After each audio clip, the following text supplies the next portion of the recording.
Hello there, everybody. Welcome to Selling Out Selling the Out game. 2017.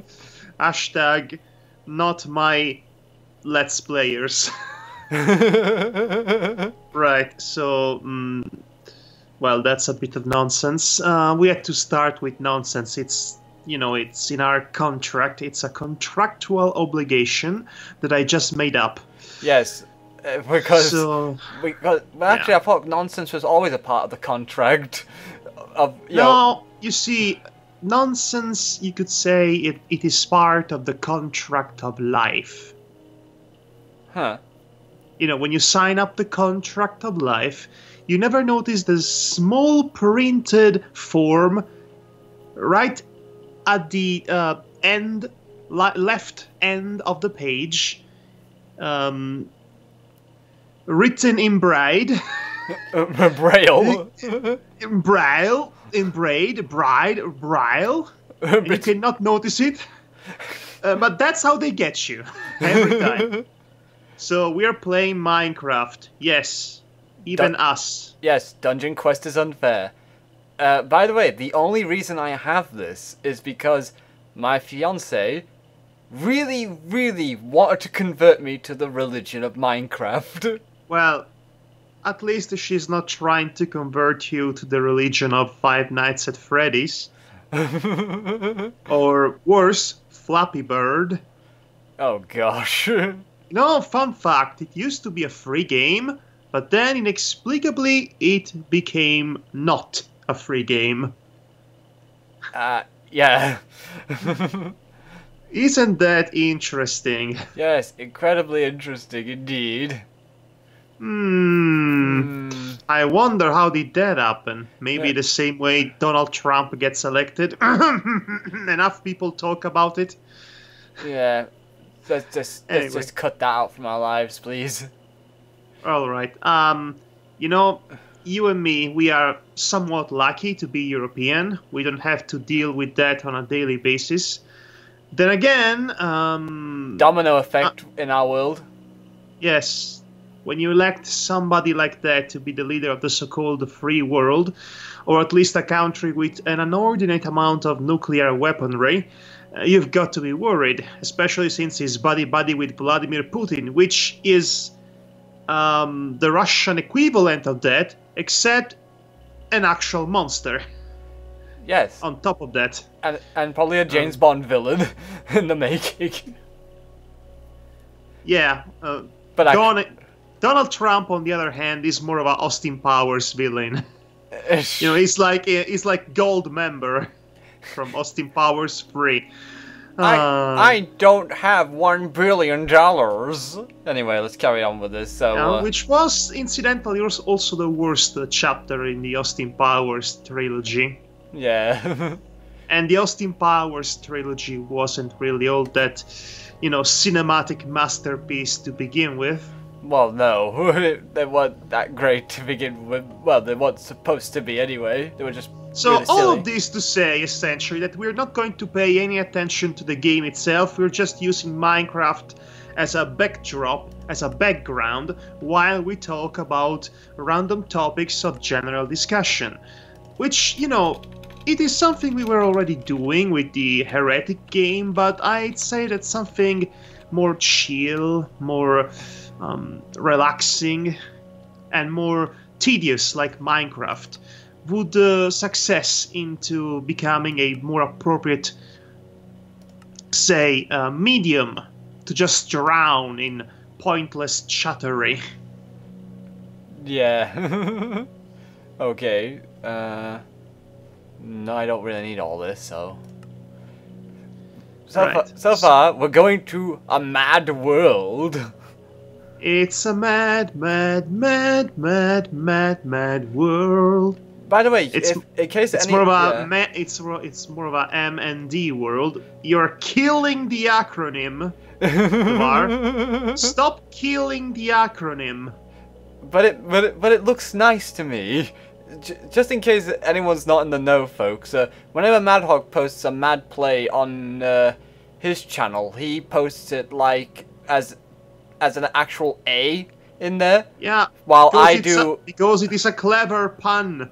While I do this fancy and thing, just because. Which is killing the pun. In fact, the fancy and, or E, like that, symbolizing the conjunction and, looks like it's actually trying to strangle itself. I don't find it particularly pleasing from an aesthetic standpoint, just so you know. Right then, so yeah, that's what I do whenever I post anything involving that.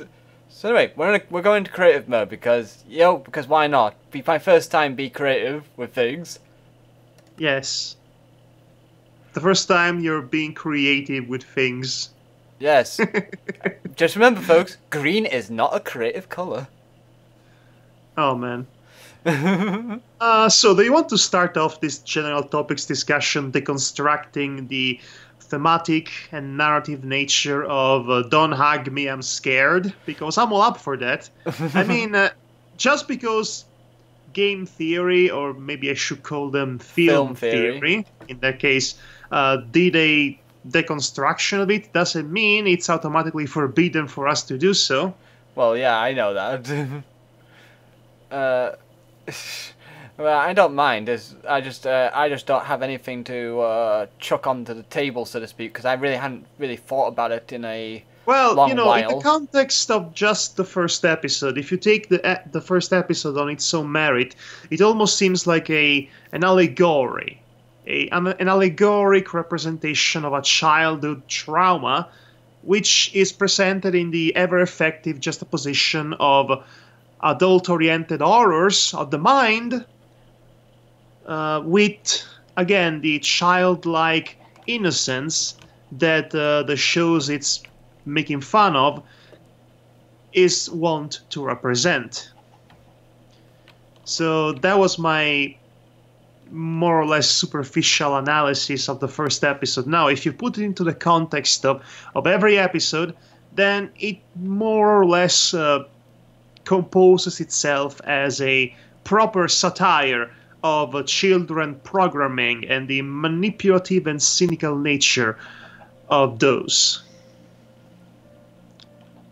Yeah, it's a point that I happen to agree with film theory, with MADPlay. Let's call it's him, MADPlay. Let's call him with his name. Yeah. We know who you are. We know who you are, and we know you're in a closet somewhere. And we are going to come in with a giant robot and smack the closet. It's not going to be difficult to find him, with his high-pitched voice. It certainly won't. But hey, that's just a theory. A theory of human slaughter.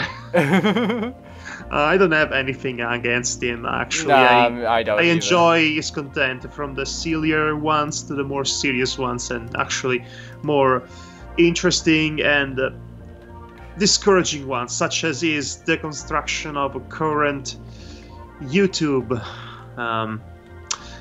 the current YouTube algorithm. Yeah. So anyway, the timeless appeal of Minecraft. It's Lego, but it's a virtual world you're playing in, and you're creating stuff without the limitations of real-life Legos.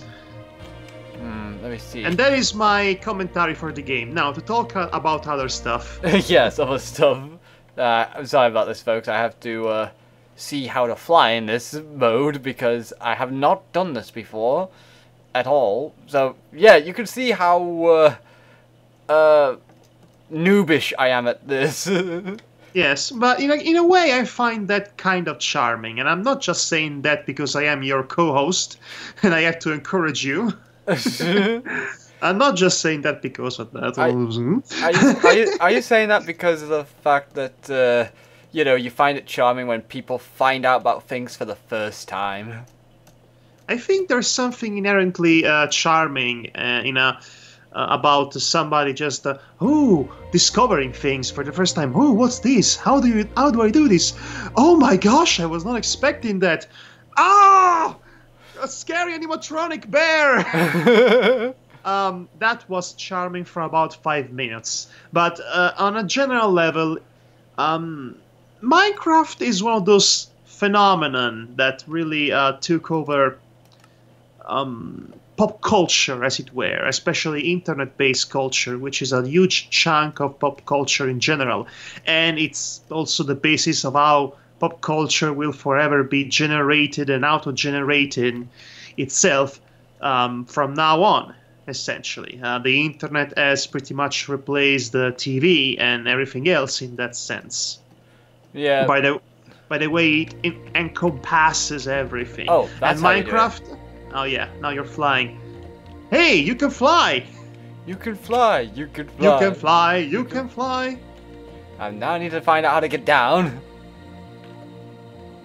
Well, if it's anything like Steven Universe, you Yeah. you need to think depressing things. Yeah, sad thoughts. Oh wow, octopuses in the ocean.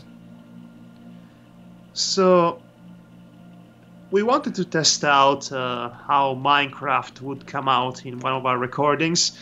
Oh wow. So we're oh. doing, yeah, okay. Okay, too far. I'm not going out there. Good lord, that made me feel out of place in the world. Now, there have been countless modes for Minecraft, and I do mean countless servers, countless modes. So I think what we're doing right now, if I may be so bold, is just going back to the basics of noobery, like you're doing, somebody who's discovering the game for the first time, is somewhat refreshing. It's almost like a return to basics, in a way. That is how I'm justifying us playing Minecraft in 2016, Well, while 17. everyone else... Oh yeah, you're right, 17. Do you really want to stay in that year? No. Well, good. Although there is a part of me that thinks that things might just turn out even worse now that we are in a different year, and 2016 was just, the starting point, the prelude of horrible things to so come. that's how I do it. That's how I get down. Okay. Then again, by this time last year, David Bowie was already out. Yeah. And I don't think there has been any new celebrity death as of late, as far as I know. As far as I know, too. But then again, I haven't been on Twitter for the last few days because... Okay, so less famous people to cry about for their, their sad and untimely departure. Right, let's see. Alright, so I see you're building up... I'm trying to see if I can build someone, but I don't think I'll be that good at it. I mean, when it comes to me, I'm more of a hobbyist artist, so... You are an artist that draws hobbits?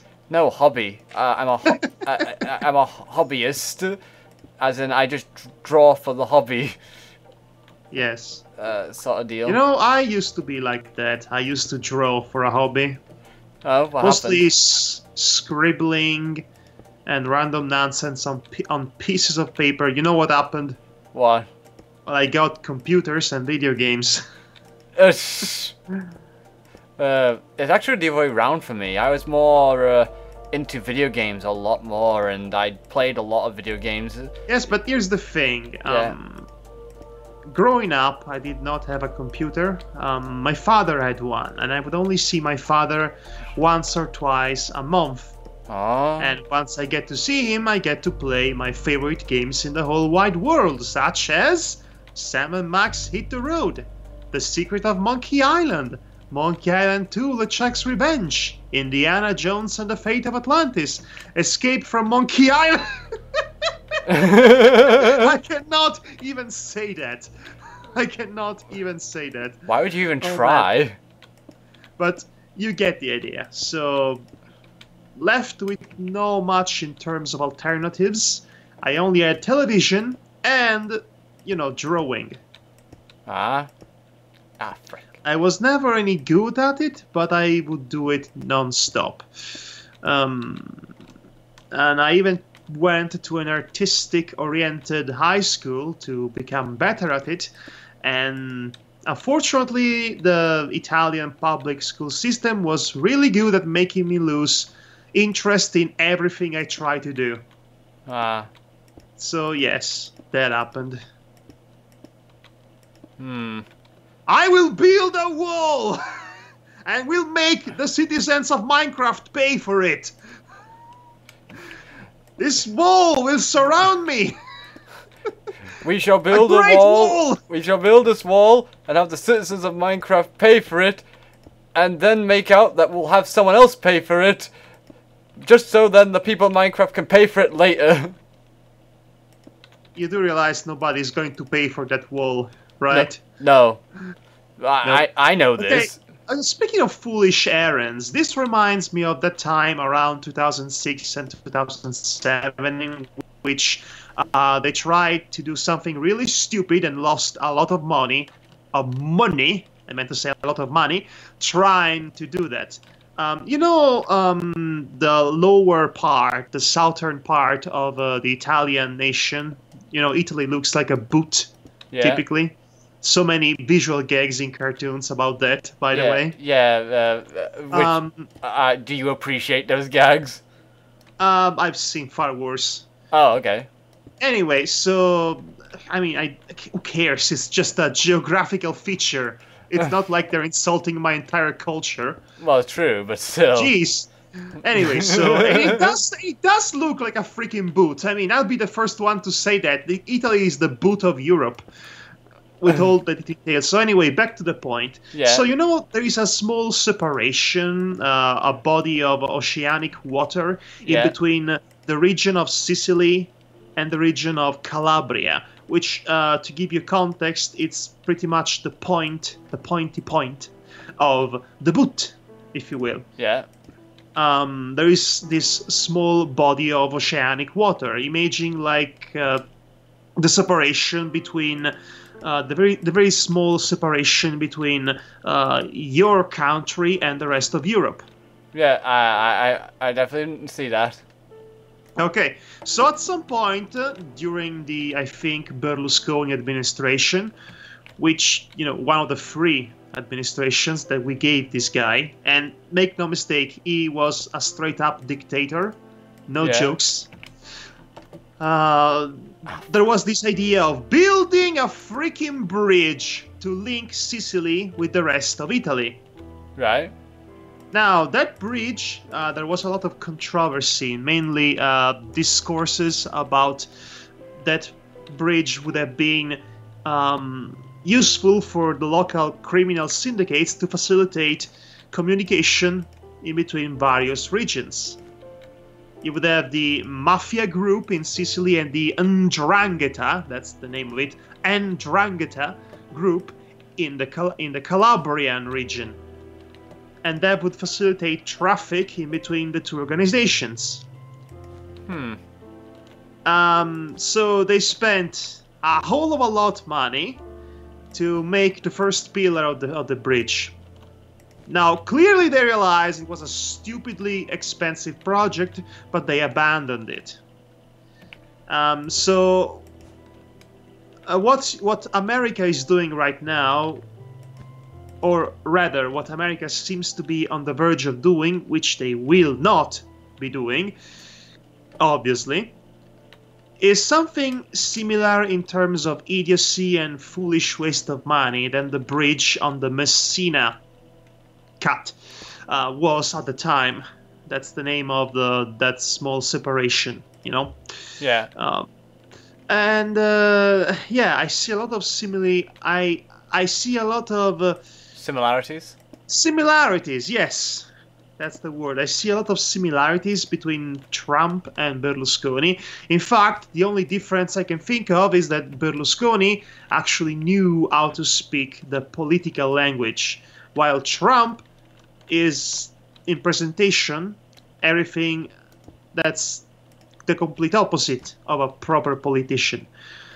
But they are essentially the same, really, they are the same person. Well, almost. They are two faces of the same coin, if you will. Yeah. So I see you're building the Scientology stigma there. Actually, I was trying to build a character from Steven Universe. Okay, go on. No. Is it Lapis Lazuli? Well, yeah, because she's my I mean, favorite. you have only blue blocks, so I'm going to assume it has to be lapis lazuli. Well, yeah. I'm embarrassed to say it is. Why? She's a great character. I know. Well, she is a great character, and that's why I really like her a lot, because she's my favorite. Then why do you have to be embarrassed? You like what you like, man. Well, it's not exactly that great in Minecraft. Okay, I'm going to give you a bit of newsflash. Nothing really looks great in Minecraft. Because everything is so utterly blocky, and that's kind of the point of it. It reminds you of Lego. Tell me, which Lego construction has ever looked verosimil to the, to whatever was the intent behind it, behind the construction that the creator of the construction of Lego wanted and thought it would look like in his mind? No one, because you cannot really build something too realistic using blocks. You can do a really good job with it, but you would have to have thousands of pieces in order to do something really detailed. As a child, you would not have thousands of pieces, obviously. Now, you could do that in Minecraft, but the limitations in Minecraft comes with the nature of the game itself, which is a limited 3D engine. So there is only so much you can do with the presentation of the aesthetic presentation of your structure. Even if you're the absolute best in building stuff in Minecraft, you will always be limited, not by your imagination, but by the limited technological means of the game. But that's not necessarily a bad thing, because it is limitations that it is working around limitations imposed to you by something that you can thrive as an artist. If you have absolute liberty and no limitations, then there is no struggle against the limitations, and there is essentially no real effort behind it. You know? Yeah, I get you.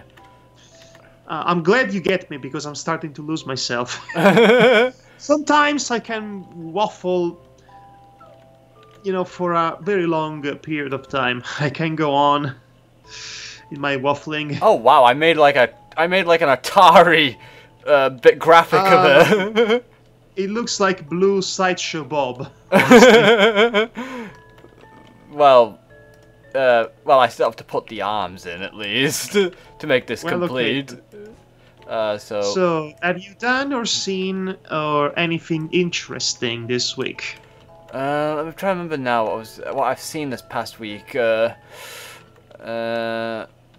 than because I've just been busy doing other things like puzzles. I just recently bought Tales of Grace's F and Exilia 2.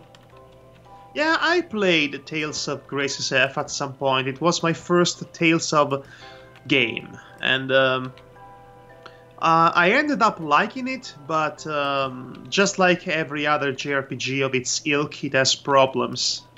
Yeah, of course. Especially the second half of the game.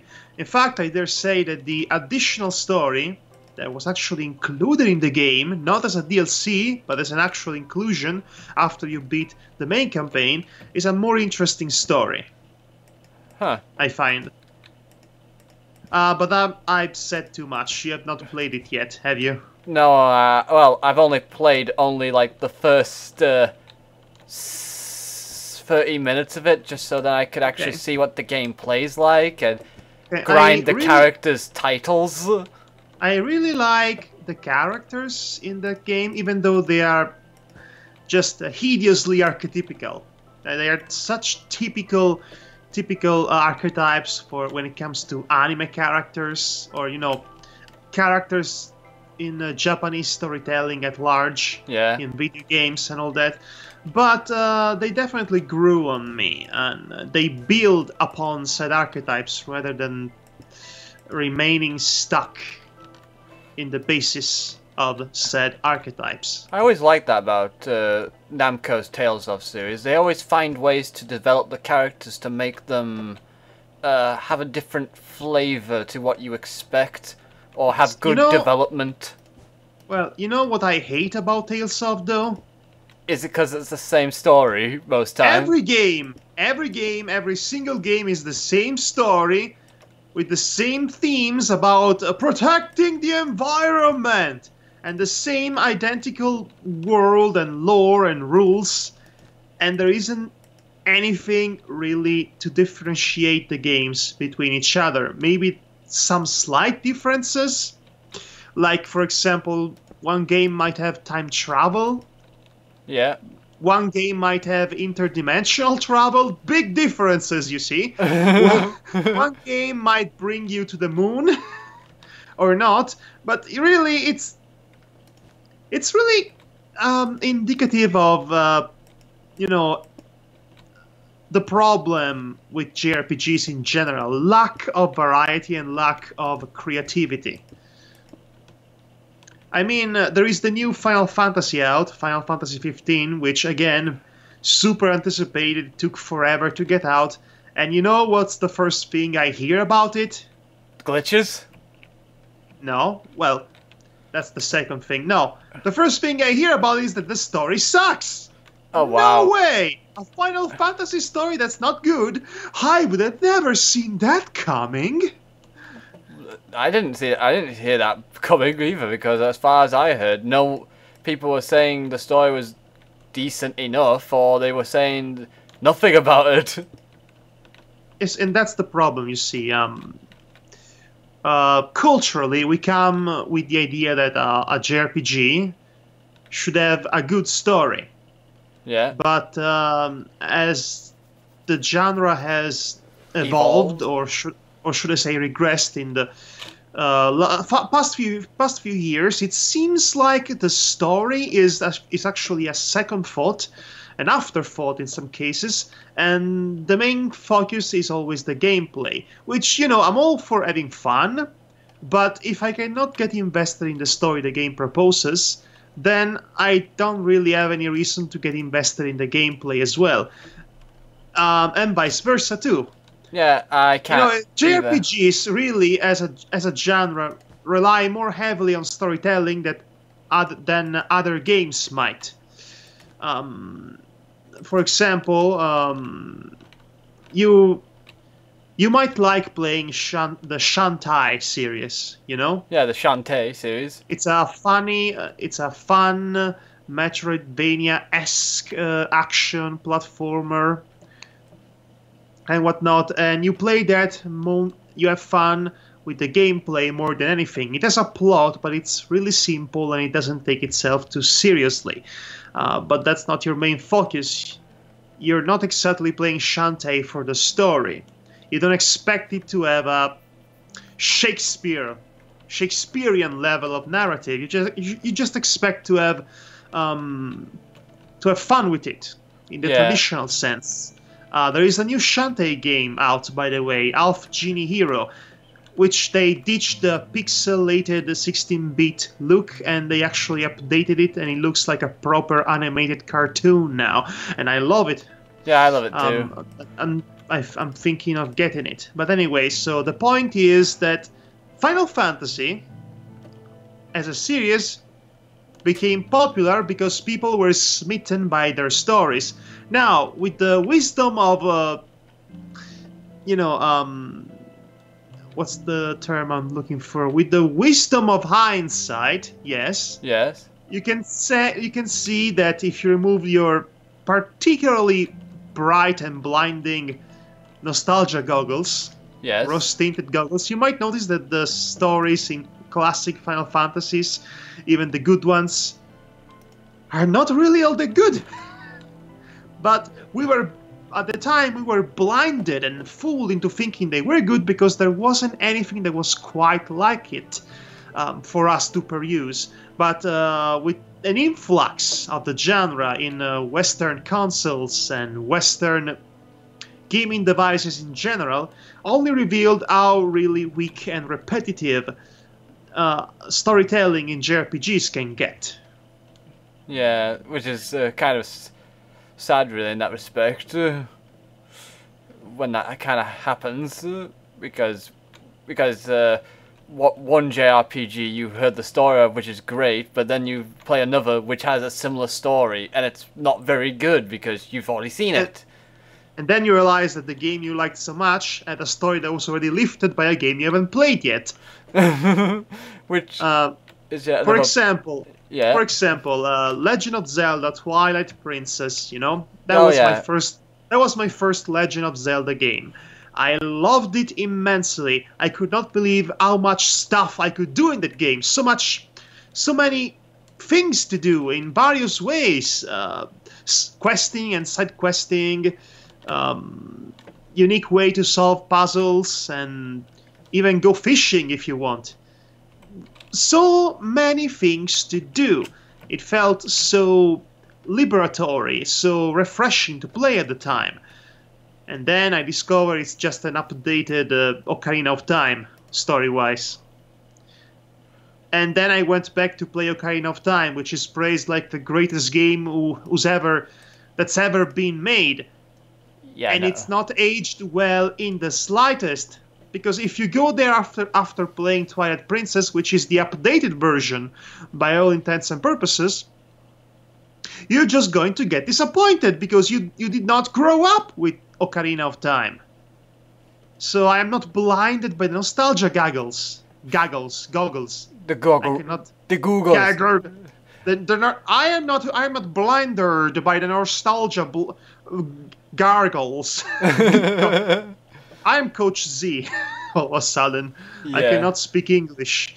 So you get the point. It was opposite way. Maybe the story in Twilight Zone Sparkle Princess might not be that good.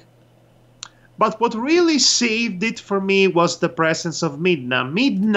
Midna, as you know, is a great character. It is one of my favorite fictional characters. She was so good in that game that really colored my entire perception of it. And I cannot bring myself to play another Legend of Zelda game because of the knowledge that Midna is not going to be there. At the end of it, I did not particularly care for Legend of Zelda as a story, as a game, or as a franchise, as much as I cared about this one character that happened to be in that game.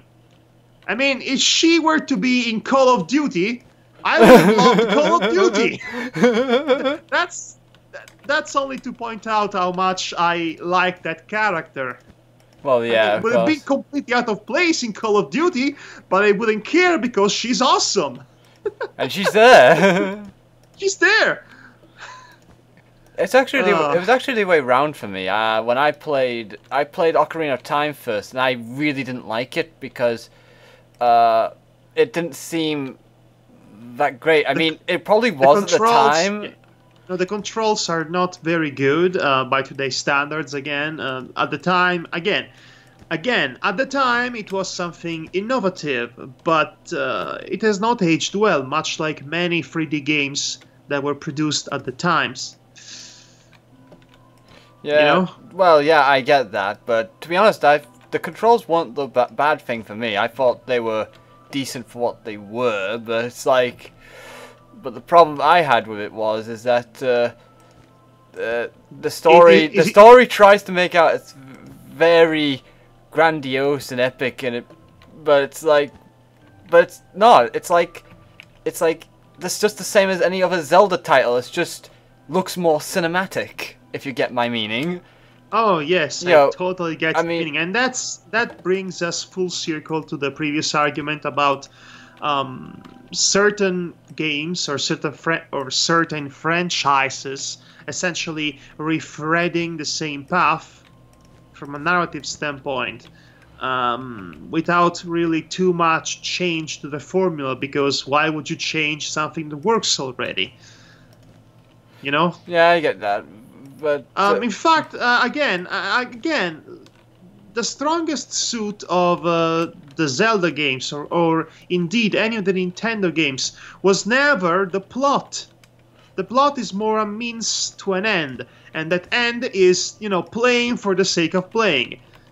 You know, you have to unlock this special ability to use it in somewhere else, and you can unlock this secret area. You can find it and go retrace your steps, and you can do this new stuff with this new upgrade, and have fun playing this game and discover this world, vibrant world that you can just traverse, and also there is a plot in there somewhere, but you know, Yeah, it is a secondary importance. The sad truth is that if you like the plot of Ocarina of Time, you need to keep in mind that, well, it's good for you.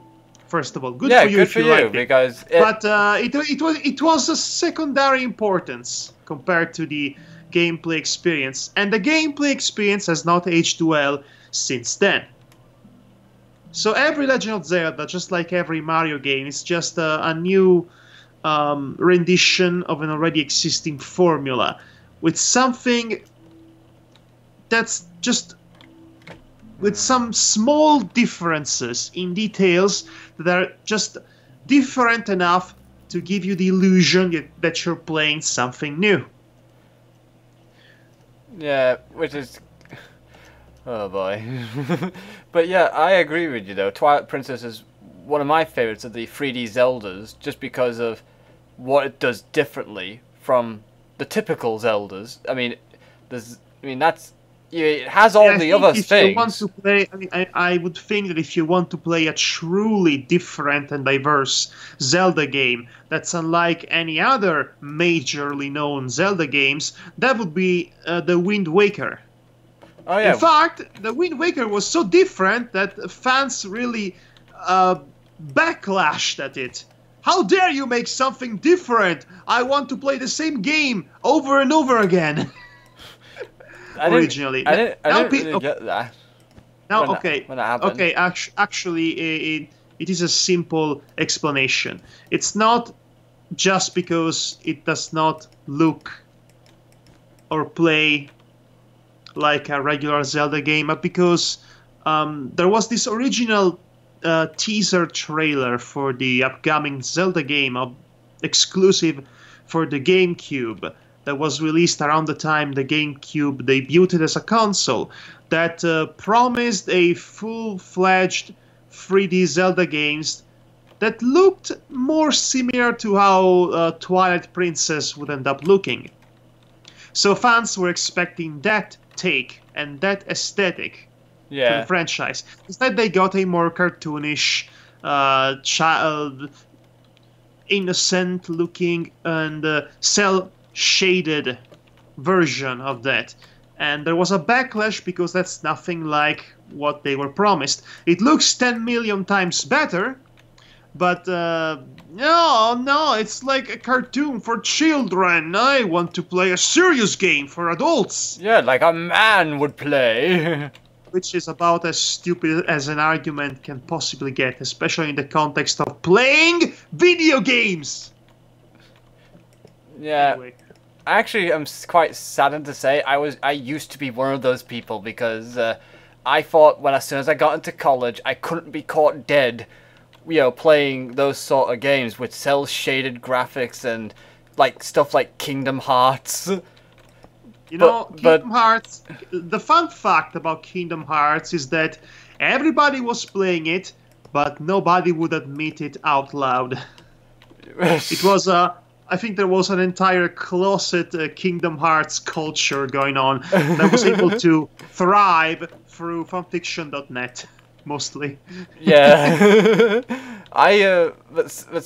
But then one day when I was in a game shop, I was looking at cheaper. Yeah. Just to clarify, Kingdom Hearts is not cel-shaded. It is regular 3D. Yeah, I know it's not. I know that, but I mean because I'm just putting it in the context of because it was childish and it had Disney characters in it. Oh, it was childish, but it tries so hard to have a super serious story, you guys. And then there's Goofy and Donald Duck in the same context, and you cannot take this seriously to save your life, especially with how stupid the story gets eventually. But please continue. Yeah, so when I was originally one of those people who didn't want to be caught dead playing those sort of games, but funny enough, this was the same year I met up with my best friend Demonox, at that same time. And Let me guess. He was writing Sora Riku / fictions. No, he wasn't. he actually never does things like that, thankfully. Really? Nah. Oh, really now? Nah, Okay. he's not like that. Believe me. I would picture him trying to actually troll people by writing awful stories and see how they react. Nah, he's quite diligent in in having something useful to do with his time, as I would put it. Okay. But yeah. So how did you guys hit it off anyway? Let's tell us the story of the first encounter between the Demonox and the Devar.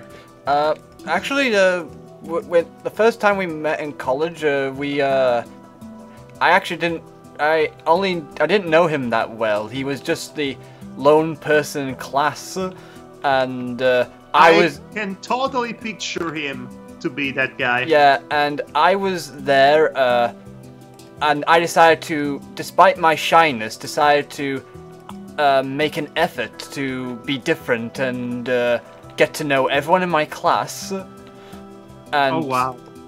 So I let me think how to put this now, but yeah, I was really crippling shy when I was in school, in the lower ends of schools before that. So, and yet you were trying to make an effort to make friends, essentially. Yeah, and I wish I'd known you in real life when I was going to school. Why?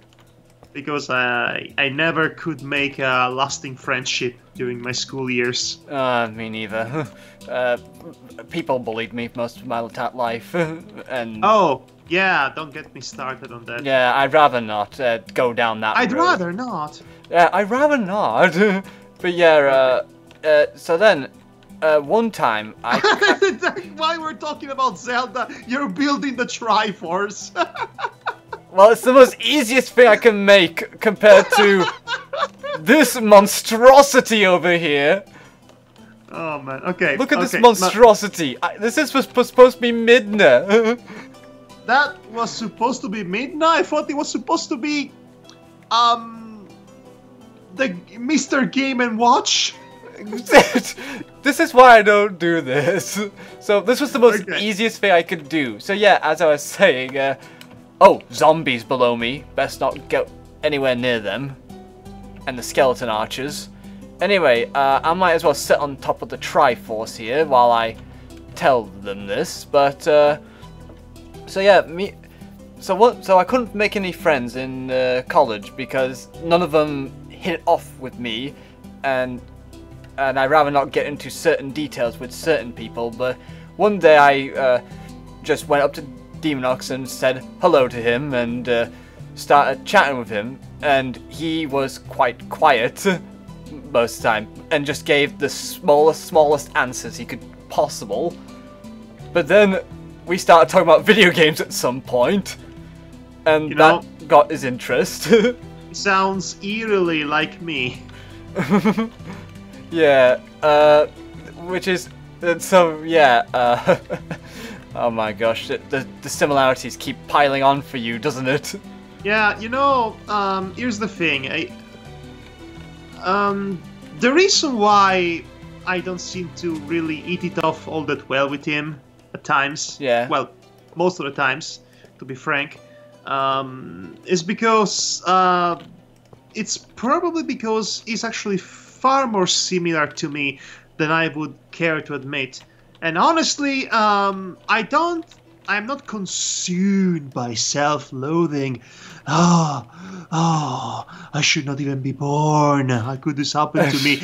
I'm nothing like that, but there are certain aspects of my personality that, let's just say, I would not want to be friends with myself. You know? Oh wow. I would not want to be friends with myself. If myself were to be another person in real life, I would stay far away from him because I would not have the patience to deal with him because, you know, because essentially it would that person would have the same issues as I have. So when I see Demonox and I talk to him and he seems so condescending at times, like actually half the times, actually most of the times. Maybe he doesn't even mean it, but every time he speaks to me or I hear him speak, he sounds like he's treating everybody like he's, you know, God's given gift to humanity and everyone else is below him, and he's so condescending sounding. I think to myself, is this how I sound to other? Is this how I sound to other people? Is this how I treat other people? Is this how I treat Devar, my internet friend and colleague, which we do all sorts of playing together, all games together? In that case, I really had to be thankful of how much patient you are with my shenanigans. I really, I could not really have that same amount of patience with other people. So that really means a lot to me. I've dealt with far worse people than both you and Demonox combined, so you don't need to worry about too much about that.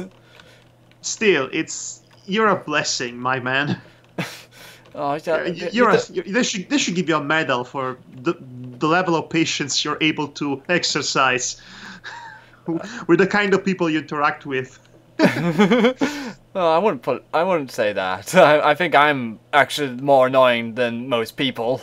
No, you're not. I find you charming and somewhat agreeable, honestly. Oh gosh. Okay. This suddenly got bromancing. Okay, do I have to say no homo? I think it's implied. Yeah, no homo. Okay. Jeez. Okay, thank you for having our regress for about 10 years in one conversation. Yeah. Jeez. So yeah, continuing from where we left off, once we talked about where we left off, actually, yeah, I forgot. Because Demonox and I talked about video games for a bit, so that kind of made us hit off. Oh wow! But look at that! Look at that cubic sun. Yeah, it's. I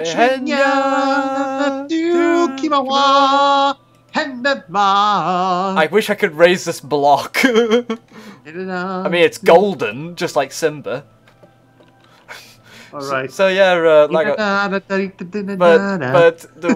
the one thing that clinched it for me and Demonox to become best friends is there was a game workshop which had Warhammer, Lord of the Rings, and in Warhammer like rule sets and all that, and we were taking a look at the shop and.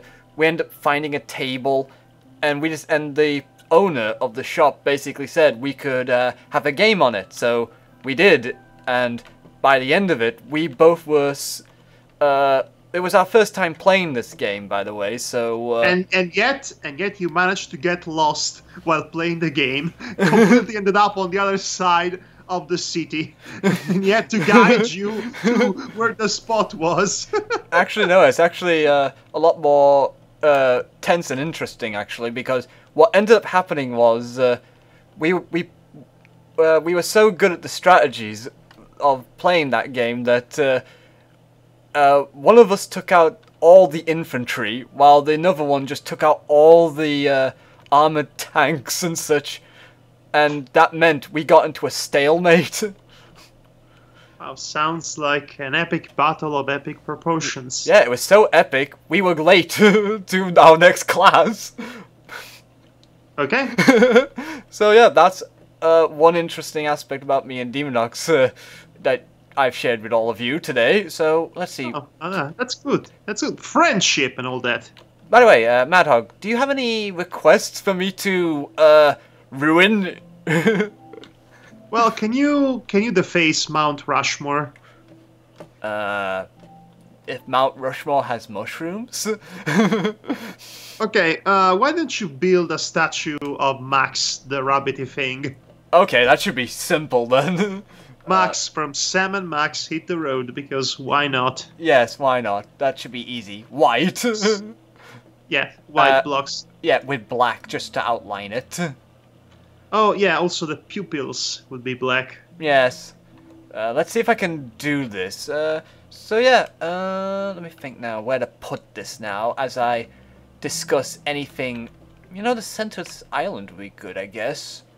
So anyway, Let's see, we were, let's see, what else have been up to, Well, last week I finally watched Disney's Moana, or Oceania, or Zayana, or however the hell it's titled. Honestly, at this point, I'm about as confused as one can get. Okay, I actually fumbled Oceania, I mean Moana, I mean Oshemoa Zayana. Motiana. Oceania is actually one of the most feverish examples of localizations gone bananas, I discovered. Yeah. Of course, you're aware of the controversy with the Italian localization of the film. They changed the title of the film from Moana to Oceania. Yeah. Because of that one defunct porn actress named Moana Pozzi. And they did the change because if you're in Italy and you Google Moana, the first thing that comes out is the Moana Pozzi Foundation. So that's not really family friendly if your intention was to look for the Disney film. Okay. So there's that. But the fun fact is that they changed the title of the film from Moana to Oceania, but they didn't really need to do that because in Europe, Moana was already getting distributed as Zayana, and the main character was named Zayana too, no longer Moana, and she's called Zayana in the Italian localization too. So they didn't really need to title it Oceania. They could just go with Zayana. Localization madness. But here's even the more stranger part, and that this is something I already told you off the records. Yes, of course. But it's worth repeating in this context. Yes, it does. So basically, this is really funny to me. As I told you before, for the European release of Moana, they changed the name of the main character from Moana to Zayana. Hence, even the title became Zayana.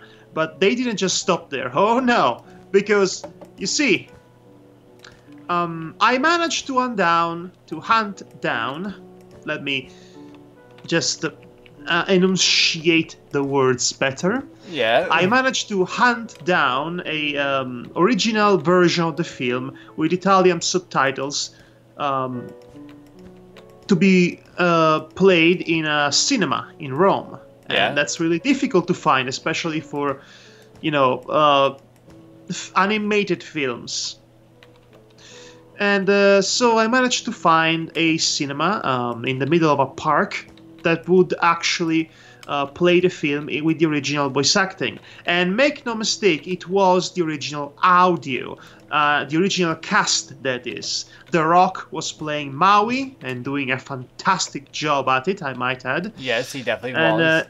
And every actor was the original actor of the original casting of the original US version. No mistake there. But there was one strange detail about it, because every time a character would speak in that film, they would call the main character Zayana instead of Moana. Which baffled me, because I know for a fact she's named Moana, but why are the original actors, the original voice actors of the original US cast naming this character Zayana instead of Moana?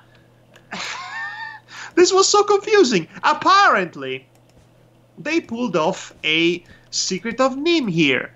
They must have revoiced the lines for the European release, the English European release to be specific, and substituted Moana with Zayana. And they went and spliced in the modified lines with the rest of the already existing recorded lines. And it is a seamless splice up too. So, but yeah, imagine me watching this expecting the main character to be named Moana. Instead, she's named Zayana. And I was utterly befuddled and confused, not knowing they did that. It's a bit of a mess. It's a bit of a mess with this film, really. Yeah, it's just you just have to wonder why they would do that. Apparently, copyright reasons. But this brings me to my original point. Why did they name it Oceania in Italy? They could have just called it Zayana. They already did the job. They already did most of the work for that. Oh man. So now there are 3 known versions of the film. 3 different titles. In fact, 4! I think they changed that even more in France. That's just really crazy. I mean, it seems unnecessary, but then again, localization is this weird and bizarre word that we, as common mortals, cannot hope to understand. Yeah, I mean, it gets ridiculous sometimes. Now, I want you to watch Moana or Zayana or Oceania or however the hell it is supposed to be titled, because I want to actually discuss the film with you. Honestly, I think it's pretty good. It's a fun adventure that manages to accomplish a whole lot, both thematically and narratively, without even actually trying. Or rather, without actually making a big deal about its thematic accomplishments. Which, in a way,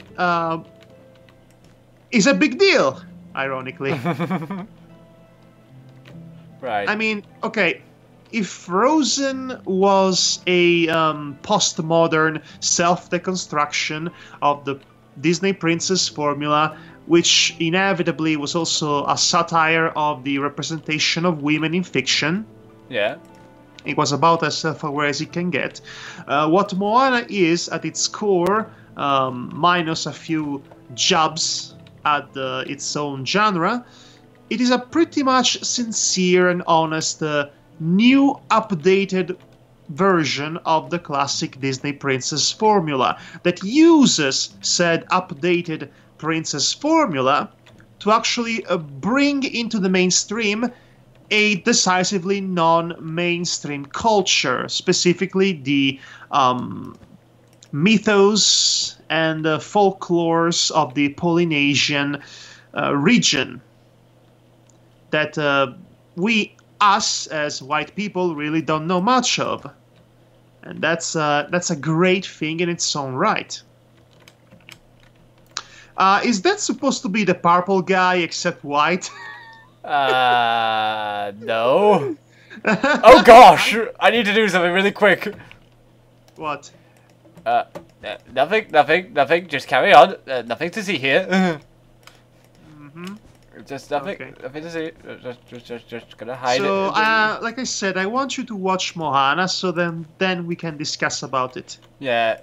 It's definitely worth it, and I like it much more than Frozen. I don't know if I got that point across. Like I said, you did last time actually when we were talking about. Yes, like I said, Frozen works as a deconstruction and as a satire, and it's more interesting than it is, fun. Moana is the next logical step in that it has ditched its postmodern roots, and it's become a proper, genuine update of the formula that feels modern and feels culturally relevant to the age we live in. And to me, that makes for a far more enjoyable film. And the animation is so good. Let's see. It's getting dark, so it'd be impossible to see Max properly. Yeah, it doesn't look like Max at all. Oh God! Oh my god! What? He has two faces, literally. Yeah. Oh, this is terrifying. Also, he has a giant gun for an arm. Ah, okay. No, that's... I thought that... But he has two faces! What's his... Oh my god! It's horrifying. Actually, it's the same thing with Lapis over here. She has two faces, technically, but then again, it's to the side. So maybe that's why you weren't so freaked out. Yeah, it's a silhouette. What is she holding, by the way? I'm confused by that green block.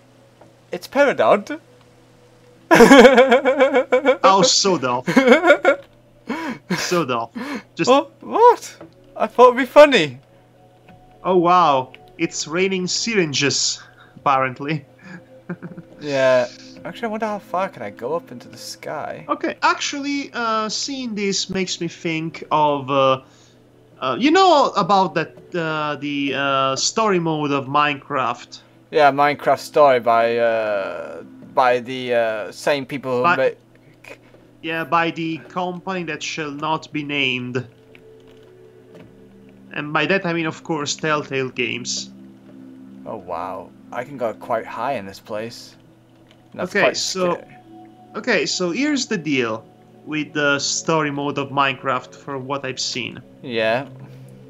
Okay, first of all, apparently Minecraft has an actual story that you have to uncover in order to actually get. There are end credits too, apparently. Apparently so. But nobody's playing it for the story. But let's humor ourselves here. Let's say that it was necessary for Minecraft to have a story, as in an actual story, not something that you have to discover by really digging it deep. A proper story, right? Yeah. With proper characters. Let's humor ourselves and imagine that this was necessary for Minecraft to have. Now, you would assume that such a game, such story mode would be intended for the fans of Minecraft, because no one else is going to care about Minecraft if not the fans of Minecraft. Am I wrong in deducing that? Well, no, of course you're not. Okay, in that case... Oh, someone else is there. It's a zombie. Oh, it's a zombie. Never mind. Well, in that case, so you're a fan of Minecraft. Imagine you're a fan of Minecraft, not somebody who's just started. You are someone who has been playing Minecraft for a long, long time. What is it that you like in your Minecraft experience?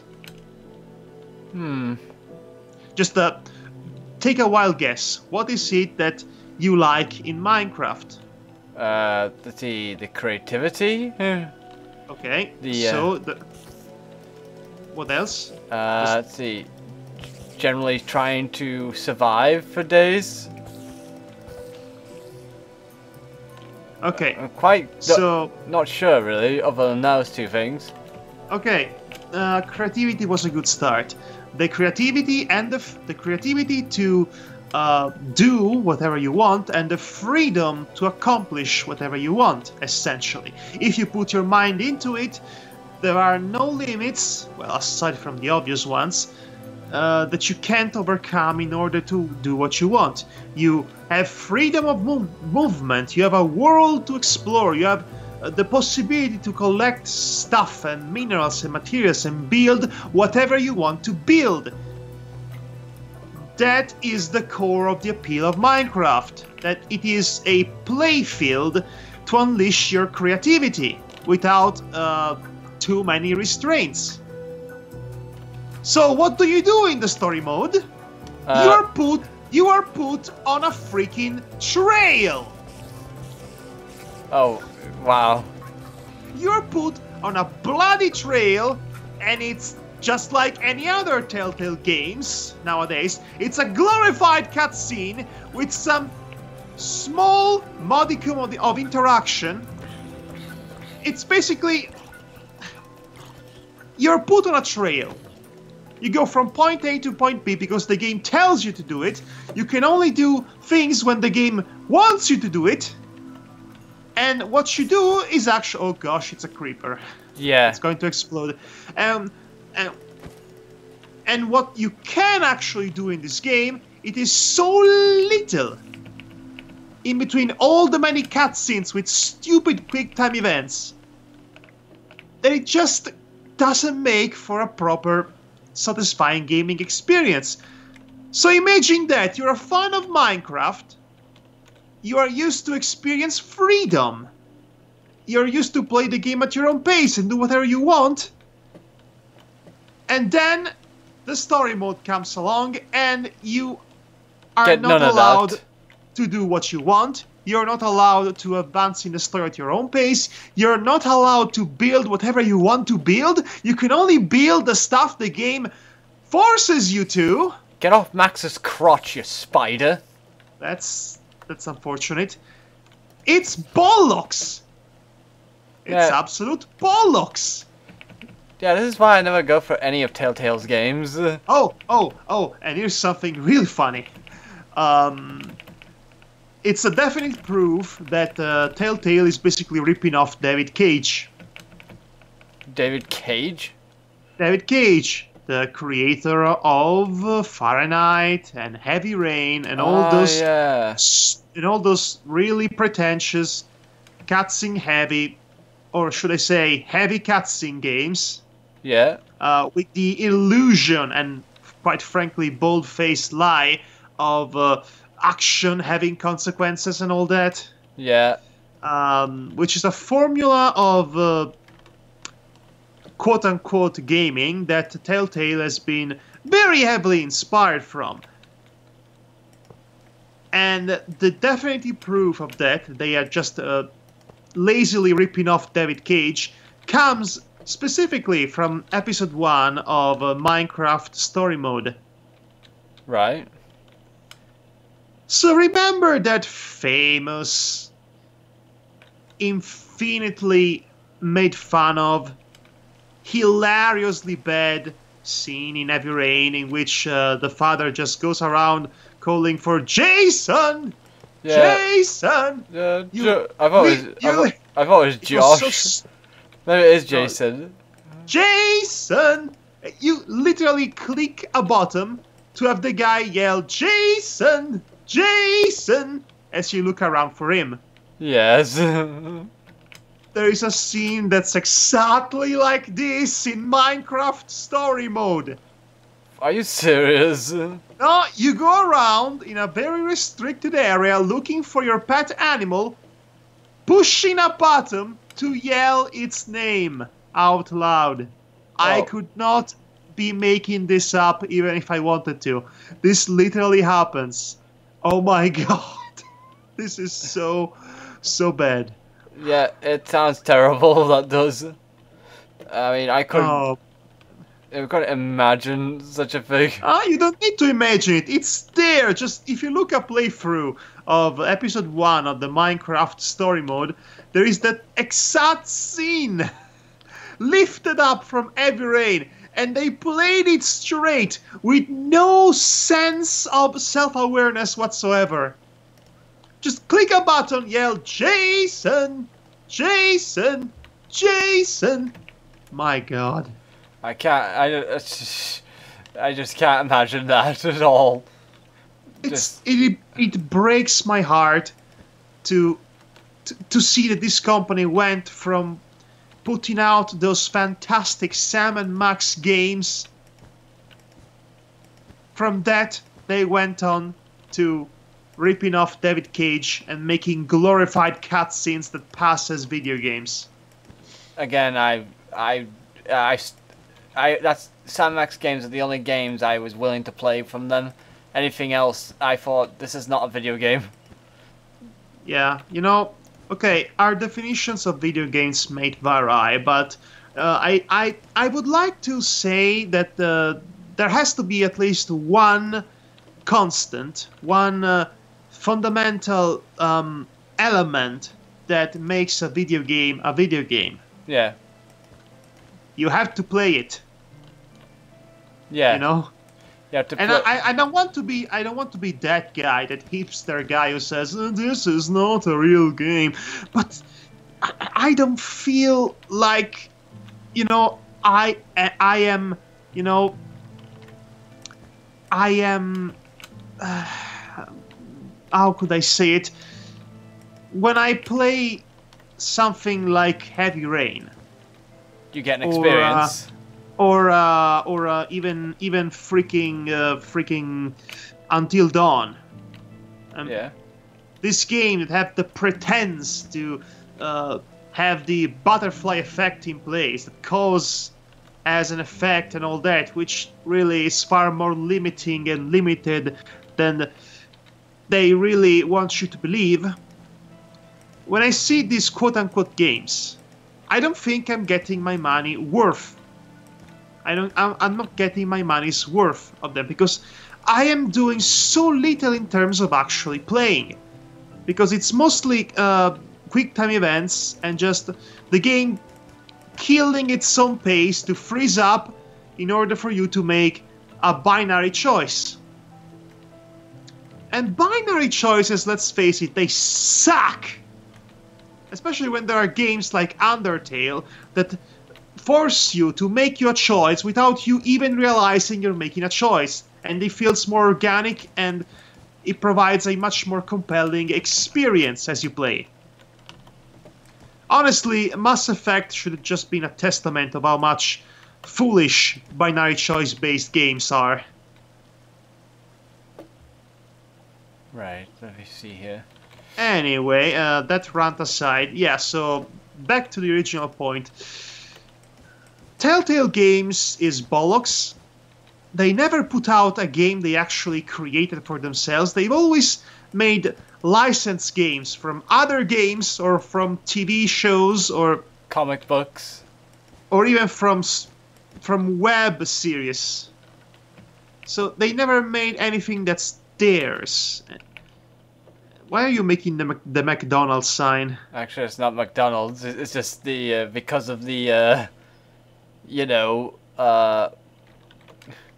because of the way Minecraft works. Anyway, you should carry on what you're saying. I'm just doing this. Okay, what are you trying to make exactly? You'll see once I'm done with it. It's nothing too no, grand. No, I think I made my point, most likely. Telltale Games, they made glorified cutscenes. I said that many a times. I don't particularly care about that sort of game with so little in terms of gameplay and with binary choices to mask the fact that their story is not really good to begin with. Again, Until Dawn comes as an example. Yeah. And really an almost inexistent replay value for that matter, because whatever different change there may be from a different choice, it is so insignificant and lazy, it's not worth replaying. Yeah. So, and this is the kind of games that Telltale is making as of late, ripping off David Cage just blatantly in some cases. And basically being a worse version of David Cage games, which is really low standards to begin with, in my opinion. And nothing that great. No. Also, yeah, they're all the same game essentially. I mean, you played Game of Thrones, you played Minecraft Story Mode, you played The Wolf Among Us, you played them all. Right, let's see if I can fit this. Ah, frick. Let me... do. Are you making MADPlay? I'm making a D. You're writing MADPlay using Minecraft. Well, I thought it'd be a nice way to end it. That's great. Actually, do that. You do that. I'm going to use it as a thumbnail for this. Yeah, let's see if I can fit this next to Max's foot. You can demolish Max and make way for the Almighty D. The Almighty D. Oh my gosh. The Almighty D. I realized too late. What was I in for? Oh, you were expecting Minecraft, but no, you got the mighty Dior. I get it. I sincerely tried to watch JoJo's Bizarre Adventure. Yeah. But here's the thing. I could not get past the first few episodes of part 1 because nobody would ever shut up. Ever. Well, it is based. It was amusing at first, all the absurd dialogues, the overly characterized characters, the over-the-top shenanigans going on at any given point. The fact that Dio's first introductions to JoJo was just jumping out of his freaking coach as if he was a circus acrobat and just kicking his dog like the biggest douchebag. Amazing. So it is hilarious, but the novelty wears off pretty quickly as soon as you realize that none of the characters actually stop being a vehicle for blatant exposition. Even when it's time to actually stop talking and fight, they still talk. And they never shut up. And that really swore me off of the series entirely. I cannot stand exposition dialogues. It is one of the cardinal sins of storytelling to just going overboard with exposition dialogues. Yeah, I can understand that. I mean, I'm not a fan of it either, if it's used too much.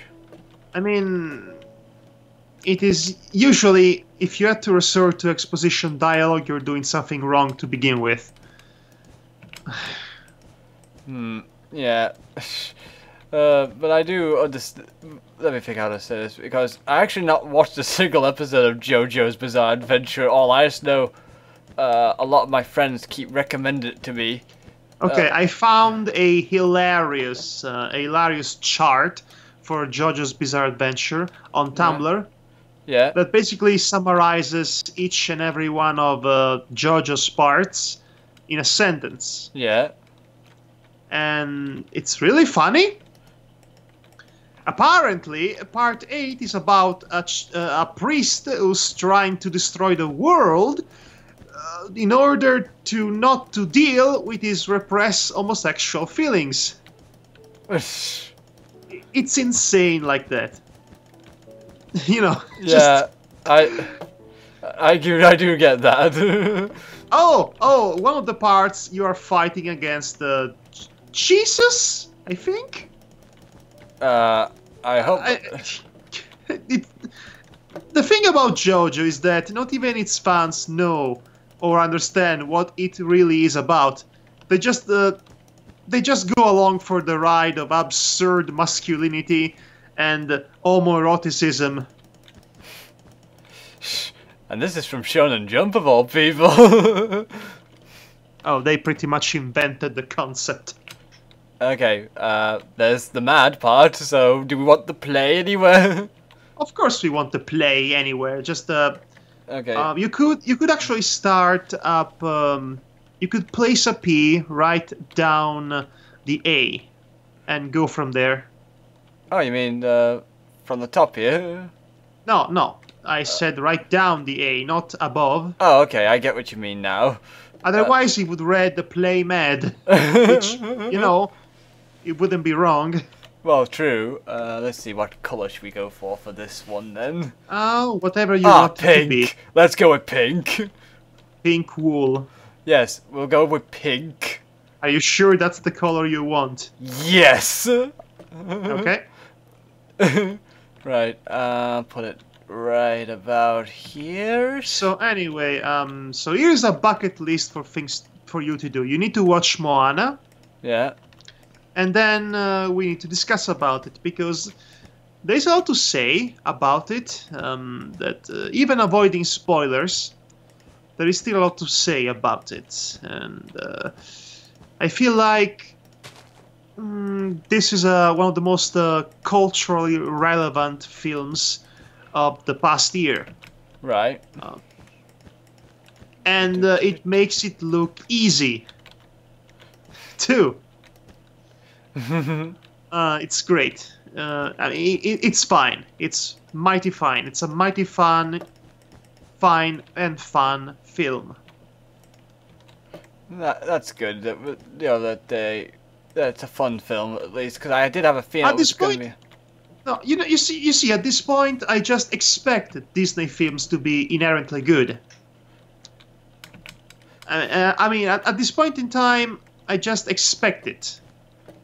Because the Disney of the right now, Disney is in this interesting position in which it is a cultural juggernaut that can pretty much, define what mainstream media and mainstream animation will look like, and will be able to, the stories it will be able to tell and the themes it will be able to tackle. And they use this position to basically to educate the mainstream masses to complex topics of philosophy, politics, society, and even cultures that white people are not too familiar with. It's like it is a more socially conscious mega company that actually values artistic creativity and artistic vision along with making lots of money.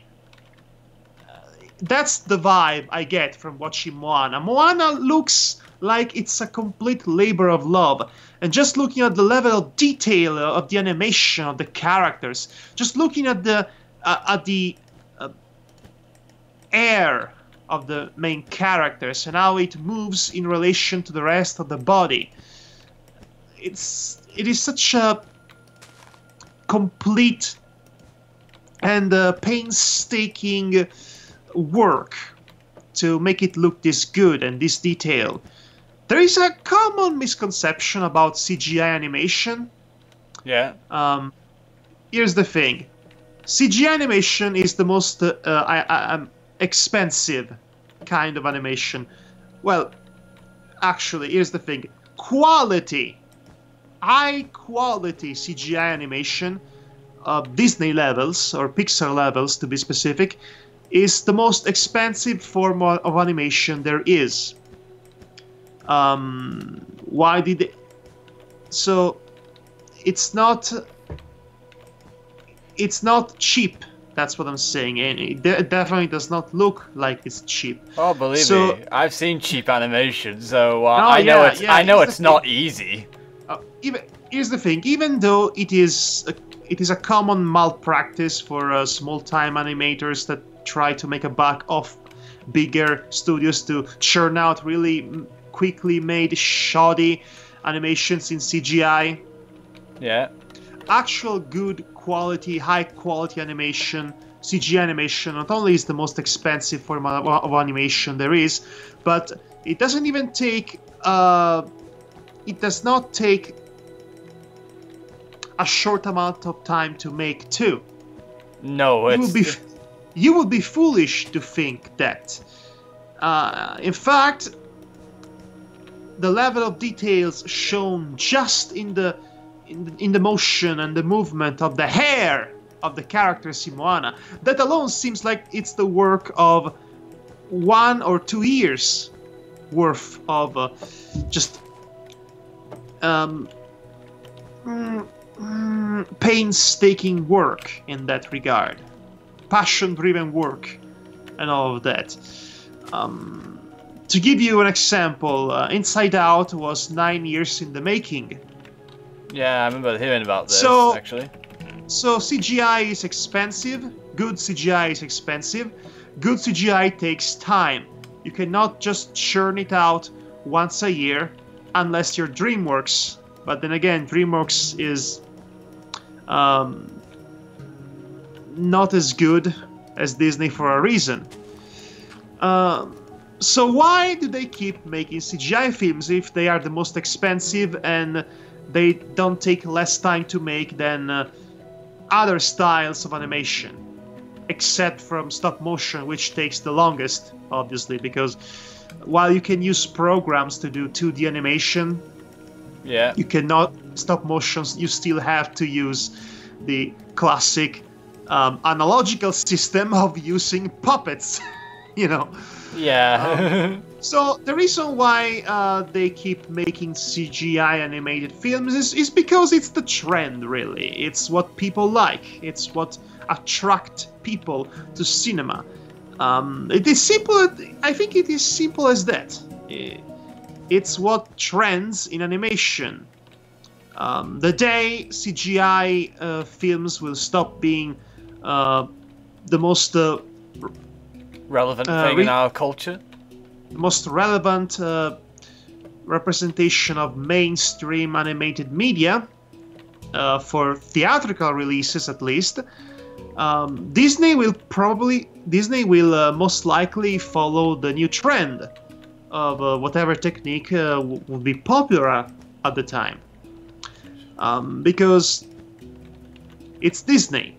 Well, and that's progress when it comes to that sort of thing. Yeah, it's progress. Disney aims to be culturally and technologically relevant, and CGI is still relevant, and it will most likely continue be relevant for a long period of time, up until, I don't know, up until you can make films entirely with Toon Boom harmony. I would imagine at some point that might happen, considering how successful this program is becoming among TV creators, TV show makers and animators, that is. Yeah. Right. Which is the program that actually retired the old Adobe Flash program. You can do the same things you did with Flash, but better. Need to get this down. So yes, I enjoy this socially conscious Disney, and it's essentially Renaissance when it comes to the kind of stories they tell, or rather the kind of themes they convey by using tried and true narrative formulas. They are just doing a smashing job. I mean, Zootopia came out last year, and Zootopia was an instant classic.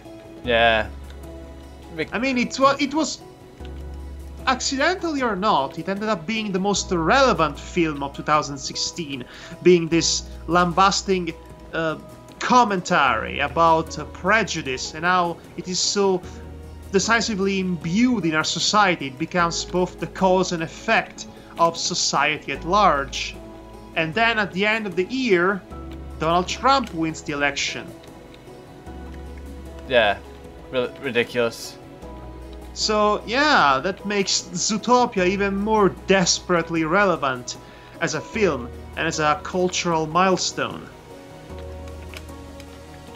And on the other hand of the spectrum, you have Moana, which embraces different cultures and does not have a single white character in it.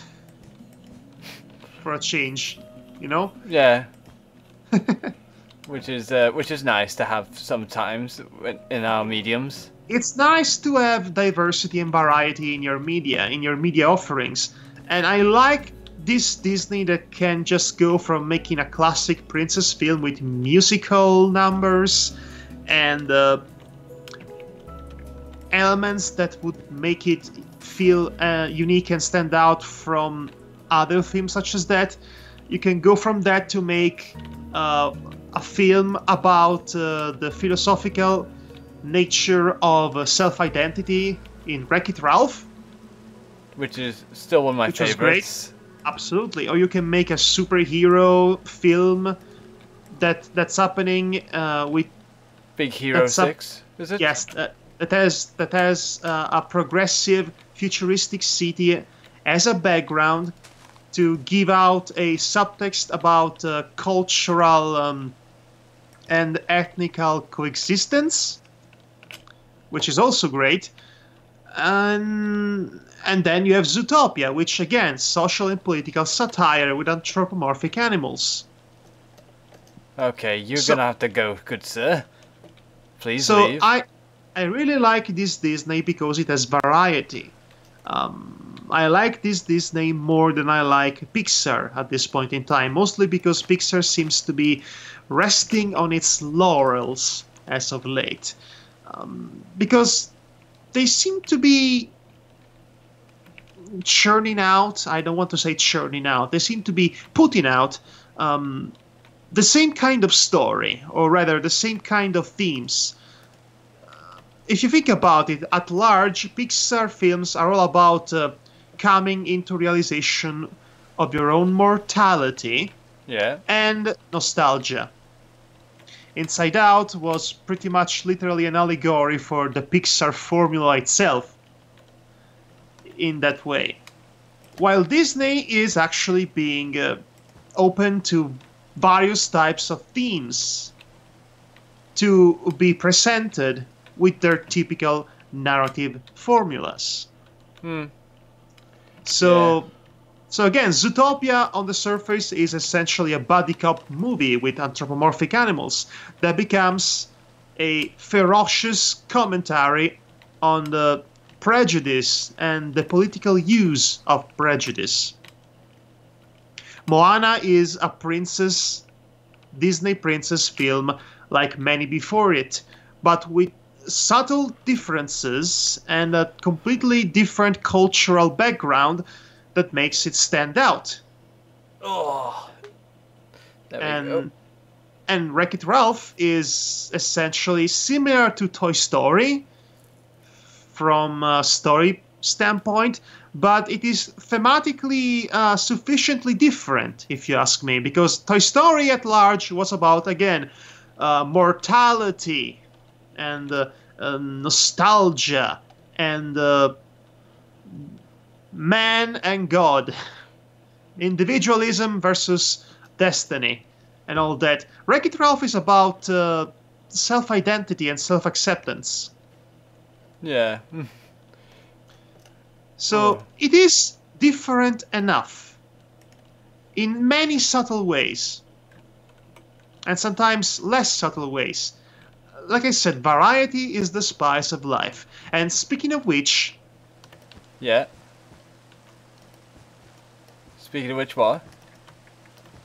Speaking of variety... Yeah. We've reached the end of this stream, it would seem. Yeah. I was lost there for a moment.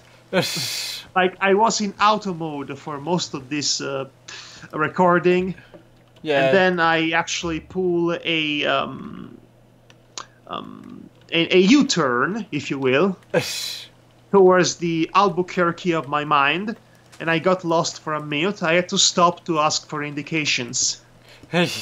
All the indications. So yes, this has been, I guess, us sort of drowning the footage of Minecraft in order to talk about certain and several things. Mostly myself, I have to admit. Yeah, sorry about that. It's just I've been concentrating on this. I have to apologize as well. I try to have a back and forth with you. I try. Yeah. I try, but then I start talking and I never stop. And I go on for so long, and the rest is history. Yeah, it's alright. Again, it's because I'm more concentrated on what I'm doing here. Yeah, even though I'm trying to make an effort to join in, but it's like, you know how these things are. I kind of just play like a video game and just, you know, nod and listen, like, you know, so it's one of those things, really. So, what did you build there? Nothing, really. I was trying to see if I could build the Minecraft symbol, just basically a block. Okay, this is actually a pretty nice shot. Actually, to I'll end, go up a bit higher there. Yeah, to end the stream on. This is basically the thumbnail for this video. Yeah, let me there we go, perfect. Actually, can you go a bit more to the right? What do you mean? Just slightly. Like that? Slightly. Bit more. Bit more. Stop. Right. Now, yeah, okay. Now, if only you could get rid of the toolbar and the sword. Yeah, actually, let me see if I can get rid of those.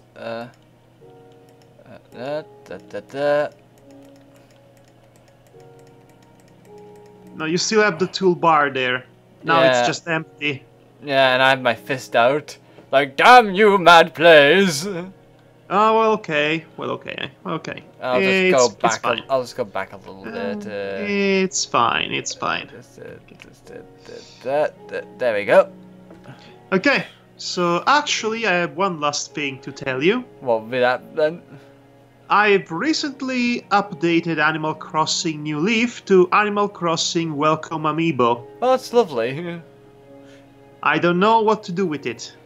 And never Do do you I. have any? Do you have any ideas? Hey, can we meet up in our Animal Crossing towns? Huh? Can we do it like right now? Oh gosh, no. I can't do that right now. Well, Sorry. okay. One thing that I actually discovered that I could do once I updated to Welcome Amiibo, Yeah. which is not using Amiibos, mind you, is the Function? Is the function of taking Amiibo photos, essentially, Yeah. which is in the main menu screen of the game at this point. And I'm basically using the NPCs that are already inhabiting my town, plus my own character, to make pictures on a black background, having them be in uncompromising positions. Then I can actually get those pictures out of the SD card, and I can put on whatever background I want. So that's going to be interesting. That's gonna be a lot of fun by the sounds of it for you. When I really don't have anything better to do, I go back to Animal Crossing. Right then. Oh boy. I'm trying to think really if there was anything else I should add, but it's like I've only just started playing Exilia 2, and I've only just started playing, just today, Tales of Grace's F, and oh, I bought DuckTales Remastered, over the Christmas period. Hey, I know what we're going to play next. I've only got it on the Wii U, actually. I know what we're not going to play next. Sorry. Oh boy, I wish I could play it for everyone now. Right. So, well, what else is there to say? It's late. raining. It's raining hard on our glorious title, almost as if, the whole universe is like 20% more depressing now that we made our name just set in stone into the world of Minecraft. It's like it's a sign. It's a sign. It's a foreboding sign of horrible things to come. But anyway, thanks for coming in, everybody, and potentially stayed to listen to this whole waffling and rambling of me, and occasionally Devar just telling us the origin story of his friendship with Demonox. And anecdotes of things here and there. And terrible, terrible work.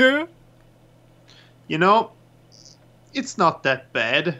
It has its charm, I guess. Also, it has never stopped raining for some reason. It's like, what is this, 40 days and 40 nights of raining? It certainly looks like it. Hey! Hey, Devar! What? I know what we're going to do today. What? We're going to build an ark!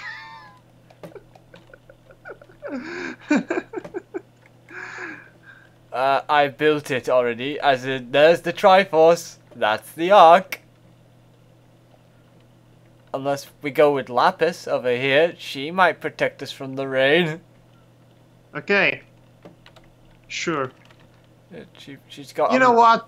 Yeah, you know what? I think we should stop it here because Yeah, we're just waffling on. I think we've run out of interesting things to say. Now we're just trying to find something biting to end this on, but we fail on that, so we might as well just stop it here. Oh my gosh, look at the sunset. It is so beautiful.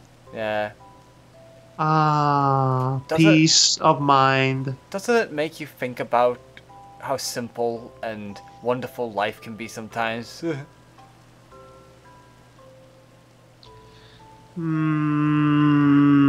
Nah. What? Alright then. Good night and take care of yourselves, everyone, and thank you for joining us for this relaxing little mess around in this little creative place. Hey, look! The rain has stopped. And the stars have come. What can I say but you're welcome, You're for the welcome. night and the stars. What can I say but you're welcome? You're welcome. Choose a name and stick with it. Seriously, choose a title and stick with it, damn it. Okay, I'm gonna stop recording here, I think.